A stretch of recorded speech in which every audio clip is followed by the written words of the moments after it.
여러분 안녕하십니까? 뉴스라이브 문을 엽니다. 드디어 오늘 79일 만에 등교 개학이 시작됐습니다. 수업 시간은 신천지가 되고 쉬는 시간은 클럽이 되지 않을까 하는 우려의 목소리도 여전히 큰 상황인데요. 오늘 뉴스라이브를 통해 등교 현장 살펴봅니다. 5월 20일 뉴스라이브 지금부터 시작합니다. 오늘의 헤드라인입니다. 코로나19로 연기돼 온 등교가 고3 학생부터 시작됐습니다. 교육부는 대면 최소화를 학교 방역의 핵심으로 강조했습니다. 강남구 삼성서울병원 의료진 4명이 코로나19 확진 판정을 받았습니다. 병원 본관 수술장과 탈의실 등이 부분 폐쇄됐습니다. 송파구의 한 쇼핑몰 8층 외관 유리가 바닥으로 떨어지는 사고가 발생했습니다. 재발에 대한 불안감도 커지고 있습니다. 마포구의회 구정질의에서 유동균 마포구청장이 논란이 되고 있는 농수산물 시장의 가산금 철회를 시설관리공단에 요청했다고 밝혔습니다.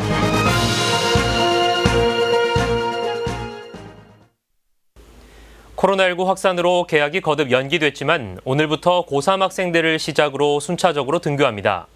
오랜만인 등교에 학교 또 학생들의 모습은 어땠을까요? 현장에 나가 있는 취재기자 연결해봅니다. 이주협 기자. 네, 저는 지금 경복고등학교에 나와 있습니다. 네, 79일 만에 고3 학생들부터 등교가 시작됐습니다. 우선 현장 분위기는 어땠습니까? 네, 설렘 반 걱정 반인 분위기였습니다. 네. 학생들은 오랜만에 친구들과 선생님을 만나 반가움을 표했지만 한편으론 방역 수칙을 지키기 위해 조심스러운 모습이었습니다. 마스크 착용은 필수였습니다. 학생들은 교문 앞과 현관에서 두 차례에 걸쳐 체온 측정을 하고 교실로 들어갈 수 있었습니다. 또 한 학생은 오랜만에 학교에 와서 기분이 좋지만 코로나19가 끝나지 않아 걱정스럽다고 전했는데요. 또 다른 학생은 급식과 밀린 시험 일정에 대한 우려를 말했습니다. 한편 조희연 서울시 교육감도 아침 일찍 이곳을 찾아 방역 준비 상태를 점검했습니다. 또 기자들과 만난 자리에선 이제는 방역과 생활이 조화된 새로운 일상을 만들어야 한다. K-에듀의 새로운 길을 만들겠다고 전했습니다. 기숙학생들에 대한 조치를 묻는 질문엔 원칙적으로 금지돼 있지만 장거리 통학생에 한해 허용하겠다며 다인 이용을 제한하고 생활방역교사를 통해 철저한 방역을 약속했습니다. 잠시 조희연 교육감의 얘기 들어보겠습니다. 이제는 또 새로운 길을 내야 되는 것 같아요. 그러니까 방역과 생활을 함께하는, 저는 교육도 정확히 마찬가지인 것 같습니다. 방역과 배움, 학업과 방역을, 건강을 조화시키는 새로운 길을 이렇게 만들어 가야 되는 것이 아닌가 하는 생각이 듭니다. 그리고 저는 네, 이주협 기자, 이 한편 학교 내 집단 감염을 우려하는 목소리도 많습니다. 이에 교육부에선 어떤 대책을 내놓고 있습니까? 네, 교육부가 마련한 방역 대책의 기조는 직접 대면 최소화입니다. 서울시 교육청에 따르면 오늘부터 일주일 간격으로 학년별 순차적 등교가 시작되고 고등학교 1, 2학년은 격주 등교를, 초등학교와 중학교의 경우 주 1회 이상 등교를 실시하는 지침을 시행해 온라인 수업과 병행해 탄력적인 수업을 실시합니다. 네. 또 학교별로 오부제나 오전, 오후반으로 나누는 2부제 등교도 실시할 예정입니다. 학생들은 매일 등교 전 온라인으로 자가건강 체크를 실시해 이상이 없는 학생만 등교할 수 있습니다. 코로나19 의심 증상이 있을 경우 등교 중지 판정을 받게 되고 결과 화면을 캡처본을 가지고 선별진료소를 찾아가면 무료로 검사를 받을 수 있습니다. 모든 학교의 학생과 교직원은 매일 2번씩 발열 검사를 실시해야 합니다. 만약 확진자가 발생하면 119 구급대 긴급 이송 시스템을 활용해 선별진료소로 즉시 이송되고 원격 수업으로 전환됩니다. 조희연 서울시 교육감은 지역 감염이 다시 심해질 경우 수능 시험을 미루고 모든 학년의 등교 방식도 전면 재검토하겠다고 밝혔습니다. 지금까지 경복고등학교에서 전해드렸습니다. 네, 이주협 기자 잘 들었습니다. 이 코로나19가 우리의 생활 모습을 여러 가지로 바꿔놓고 있죠. 달라진 학교 풍경, 낯설어진 생활에 학생, 교직원 모두에게 응원도 보냅니다. 지금까지 등교 현장 살펴봤습니다.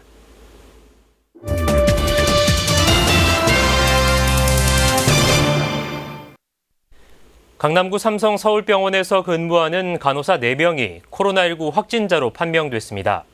강남구와 병원 측은 병원 본관과 수술장을 잠정 폐쇄하기로 했습니다. 보도에 지혁배 기자입니다. 삼성서울병원이 오는 21일까지 병원 본관 3층 수술장을 잠정 폐쇄합니다. 자체 검사 결과 지난 18일에 1명, 19일에 3명을 포함해 간호사 4명이 코로나19 확진 판정을 받았기 때문입니다. 이들 간호사들은 본관 3층 수술장 C구역 흉부외과와 산부인과 수술에 함께 참여해온 것으로 밝혀졌습니다. 19일 17시 현재 자가격리자는 환자 25명과 의료진 88명이고 접촉자 등 코로나19 감염 여부를 가리기 위한 검사 대상자는 모두 623명으로 347명이 검사를 받았습니다.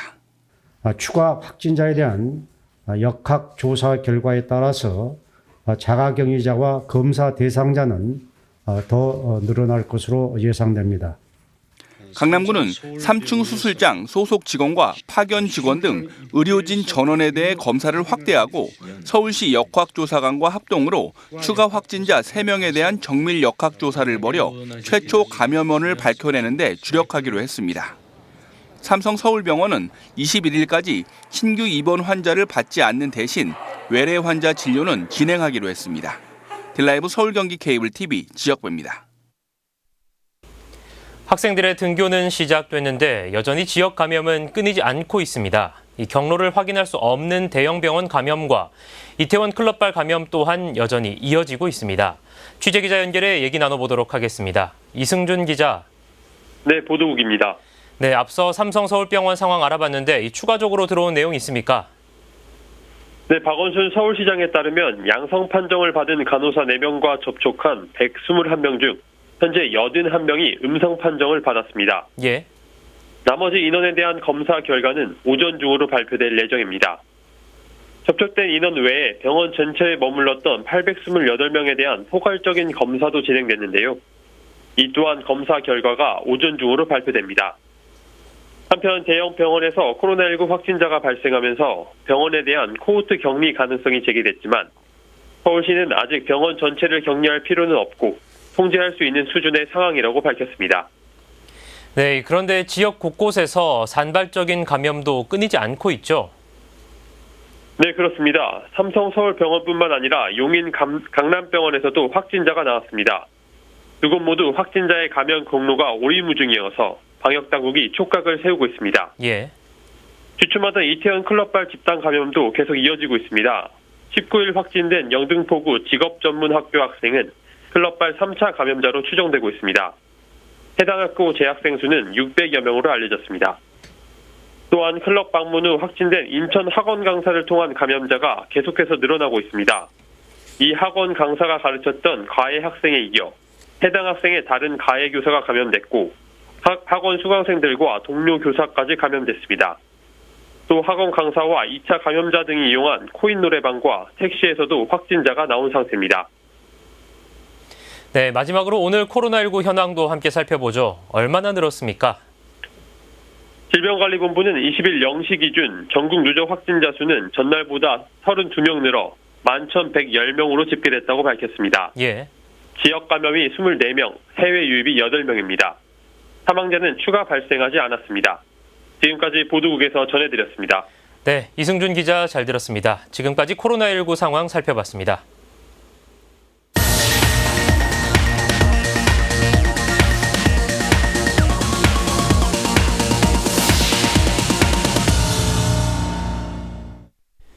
(8층) 건물 외관에 붙어있던 강화 유리가 바닥으로 떨어지는 아찔한 사고가 발생했습니다. 다행히 다친 사람은 없었지만 강화 유리가 언제 또 어디서 깨질지 몰라 주민들의 불안이 커지고 있습니다. 태윤영 기자입니다. A씨는 지난 13일 송파구의 한 대형 쇼핑몰에서 아찔한 경험을 했습니다. 쇼핑몰을 나서려는 순간 문 밖에서 유리 파편이 사방으로 튄 겁니다. 차라락 하면서 유리가 막 파편이 사방으로 다 튀고 비우듯이 이렇게 바닥에 막 튀고 지금 건물이 붕괴되는 건가 싶어가지고 다 반대쪽 문으로 나왔어요. 유리 파편의 정체는 8층 건물 외벽에서 떨어져 나간 강화 유리였습니다. 강화 유리가 떨어진 현장입니다. 그 당시 충격으로 캐노피에는 금이가 있고 출입구와도 불과 몇 미터 떨어져 있지 않아 자칫하면 안전사고로 이어질 뻔했습니다. 쇼핑몰 측은 이번 사고의 원인을 외부 충격 없이 강화 유리가 깨지는 이른바 자파 현상으로 보고 있습니다. 강화유리의 특성상 제조 과정에서 발생한 불순물로 인해 자연적으로 파손될 수 있다는 건데 실제로 지난 2017년 9월에도 해당 건물 10층에서 자파 현상이 발생했던 것으로 확인됐습니다. 건물 내부에서 그 강화유리 자연 파손이 많이 일어나요. 이런 그 강화유리 자연 파손은 저희 건물뿐만 아니고 모든 건물이 마찬가지예요. 전문가들도 제조 과정에서 걸러내지 못한 황화니켈 결정이 온도에 의해 팽창해 자연 파손으로 이어질 수 있다고 설명합니다. 이게 니켈 설파이드라는 물질이 존재를 하면서 이것이 온도가 올라가면서 전이가 되면서 팽창하고 그래서 유리가 깨지는구나 이렇게 밝혀낸 거죠. 하지만 과거와는 달리 불순물을 걸러내는 기술이 발전해 자파 현상은 극히 드문 일이라고 덧붙였습니다. 다만 미세균열에 온도와 진동 같은 환경적인 요인이 가해져도 자파 현상은 발생할 수 있다고 지적했습니다. 마이크로 크랙이 가공 중에, 이동 중에, 혹은 시공 중에, 혹은 사용자가 사용 중에 균열이 들어갔고 이 균열이 이제 바람, 그러니까 진동, 그리고 온도 변화, 그리고 습도 변화 이런 외부 환경 때문에 이제 점점점 커가다가 임계값이 돼서 이제 자파가 일어나는. 쇼핑몰 측은 기술적 보완점이 있는지 전문가 자문을 거치는 한편 재발 방지를 위한 지도 점검을 늘리기로 했습니다. 송파구도 조속한 보수와 안전 조치를 진행하라는 행정 지도를 내린 상황입니다. 자파 현상이 드문 현상이긴 하지만 강화유리로 시공되는 건물이 늘어나는 추세인 만큼 이에 대한 안전기준 마련과 시공에 있어서도 세심한 대책이 필요해 보입니다. 딜라이브 서울 경기케이블TV 태윤영입니다. 마포구의회에서 구정질의가 진행됐습니다. 농수산물 시장 가산금 문제가 도마 위에 올랐는데요. 이와 관련해 유동균 마포구청장이 처음으로 입장을 내놨습니다. 천서연 기자입니다. 농수산물 시장 가산금과 관련해 유동균 마포구청장이 처음으로 입장을 내놨습니다. 시장 상임 번영회의 청원을 통해 공단의 가산금 부과가 법에 위반될 소지가 있다는 걸 알았다는 것입니다. 구의회가 제시한 법적 해석도 마찬가지. 최근 공단에 가산금 철회를 요청했다고 밝혔습니다. 30% 부과 예정이었던 가산금에 대해 시설관리공단 하여금 부과하지 않는 방향으로 검토해 주실 것을 전달한 바 있고. 덧붙여 유 구청장은 마포구 시설관리공단이 상인들에게 부과했던 가산금을 철회할 것이라고 말했습니다.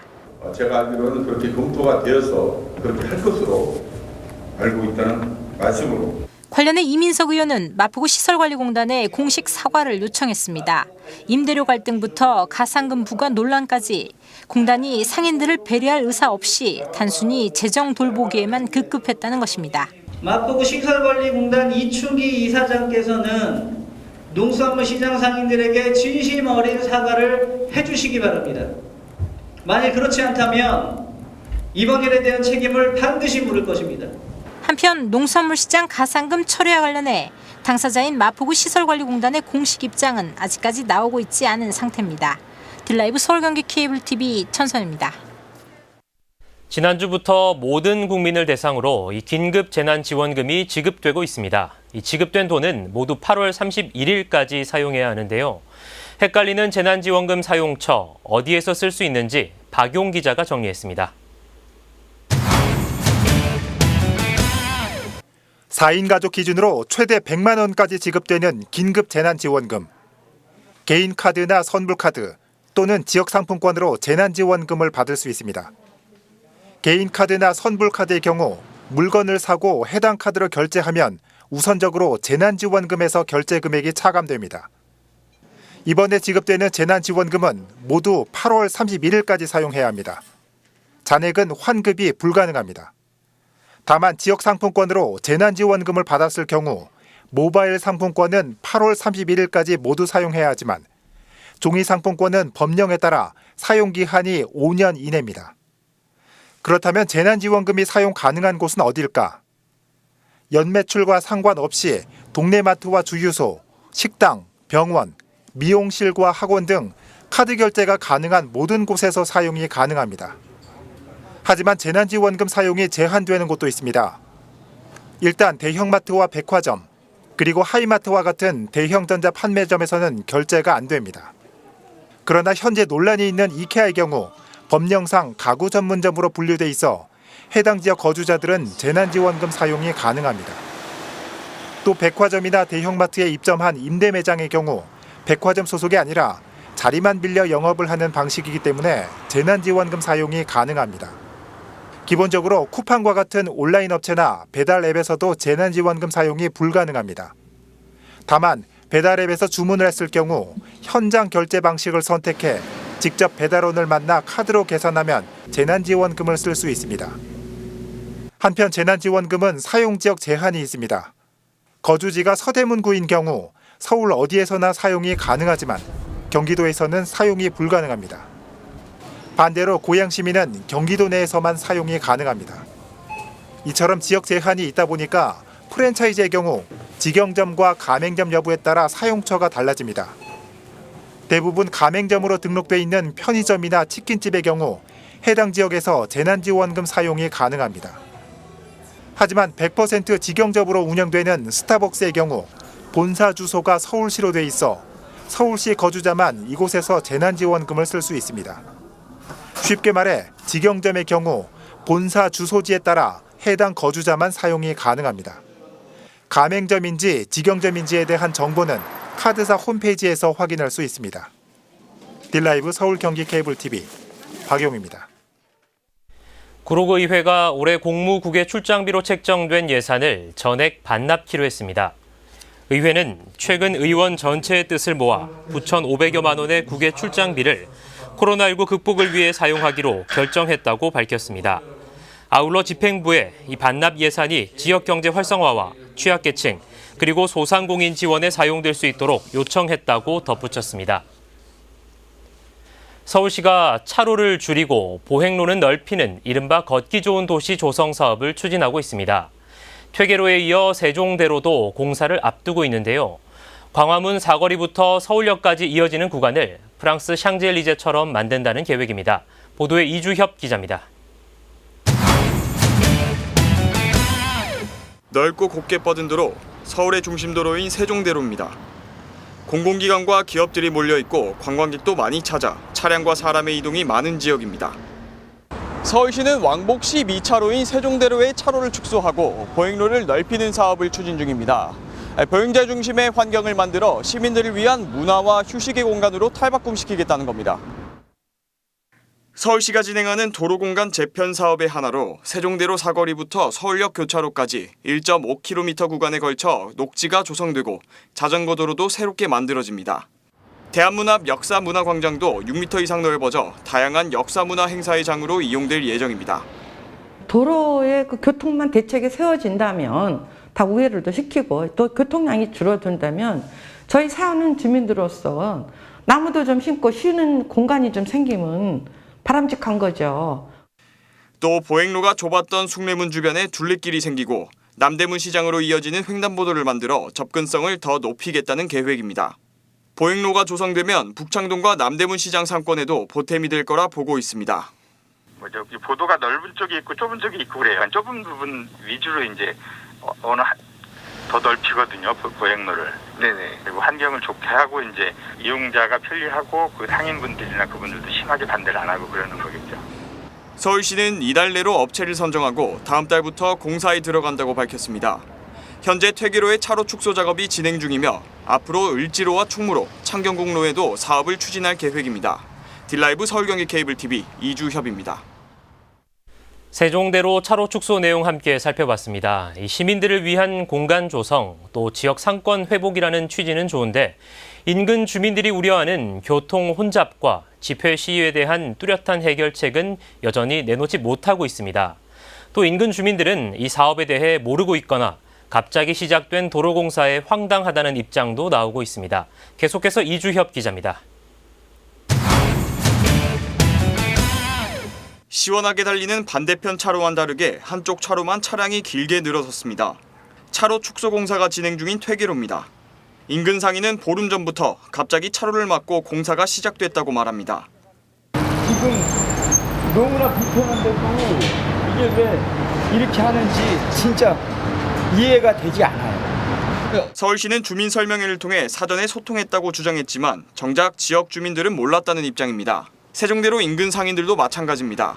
서울시가 세종대로 차로 축소 사업에 대해 열었던 간담회는 지난해 10월과 12월 두 차례였습니다. 세종대로의 규모를 고려해 볼 때 상당히 부족한 횟수입니다. 서울시는 지역 상인들이 상권 회복을 기대하며 사업을 반긴다고 했지만 직접 얘기를 들어보니 전혀 다른 입장이었습니다. 대중교통이나 또 택시나 이런 거 타고 돌아야 되는데 차가 막혀버리면 외부에서 아예 안 온다는 이야기죠. 실질적으로는 외부에서는 사람들이 줄어버리니까 아마 사람이 줄 것 같아요. 남대문까지는 이어지지 않고 있는데 7017도 세종대로부터 쭉 해서 온다? 모르겠습니다. 서울시 관계자와의 통화에서 교통 혼잡 해결책을 묻자 두루뭉술한 답변을 해왔습니다. 도심 내 통과교통이나 이런 거를 전체적으로 이제 어느 정도 줄이고 그렇게 하다 보면 안정화가 되면 그렇게 생각하는 것만큼 그렇게 큰 정체나 이런 거는. 지난해 서울시 도심 지점별 교통량 통계를 보면 세종대로 시청 앞 구간이 7만 9천 대로 가장 많습니다. 명확한 대책 없이 일단 막히면 통행량이 줄 것이라는 서울시의 입장에 인근 상인과 주민들은 답답한 심정입니다. 딜라이브 서울경기 케이블TV 이주협입니다. 강남구는 코로나19로 어려움을 겪고 있는 소상공인과 자영업자를 위해 주정차 단속 유예를 한시적으로 확대합니다. 이에 따라 소규모 음식점과 전통시장에선 저녁 시간대인 오후 6시부터 8시 30분까지 단속 유예 시간을 확대하고 점심 시간대인 오전 11시부터 오후 2시 30분까지는 고정식 CCTV 주차 단속을 벌이지 않기로 했습니다.